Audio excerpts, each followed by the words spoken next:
desde el área de sociales de la Escuela Normal, iniciamos una etapa, un proceso, un proyecto de investigación a nivel, digamos, institucional, pero la idea es hacerlo comunitario, de, seguir un poco los pasos de San Martín, del general José de San Martín, por la región.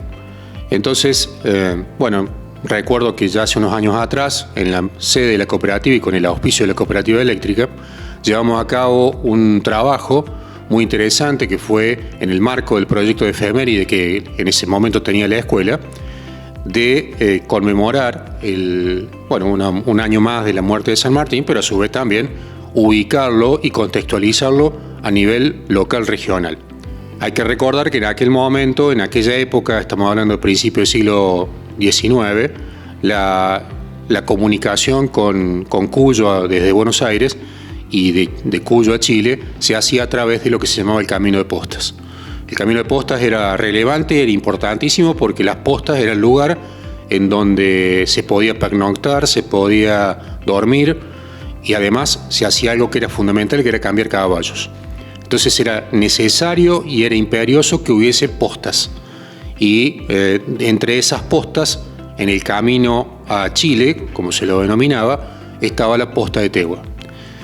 Cuando San Martín fue designado gobernador de Cuyo por el directorio allá por 1814, en sus respectivos viajes hacia Buenos Aires, obligadamente pasaba por la posta, por la carrera de postas, entre ellas la posta de Tegua. Y están contabilizadas más de 8 veces viajes de ida y vuelta a Buenos Aires y a Mendoza. Hay documentos que tienen que ver con el proceso de administración y de organización burocrática, por decir así, y administrativa, de lo que es la corona española. O sea, las postas, el camino de postas, se empezaron a trazar conjuntamente con el momento de la conquista. En esta zona sur de Córdoba y en definitiva de lo que sería después de Argentina, las postas se empezaron a trazar a fines del siglo XVIII, el camino de postas.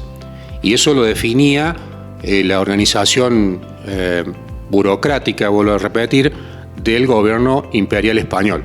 Por lo tanto, hay mucha documentación que no está ni siquiera en Argentina. Está en los archivos de Indias en España. Entonces uno puede hacer inferencia en base a cartografía, vamos a decir, de la época, en relatos de viajeros y también en los relatos oficiales de los funcionarios que pasaban por las postas, por ejemplo, dirigirse a las capitales de provincia, en este caso a Cuyo, a Mendoza. Particularmente en aquel año, antes de la pandemia, lo decías, ¿qué fue exclusivamente lo que se hizo de parte del colegio? ¿Hasta qué etapa de ese proyecto se llegó? Y, ¿cuáles son los desafíos de aquí en adelante?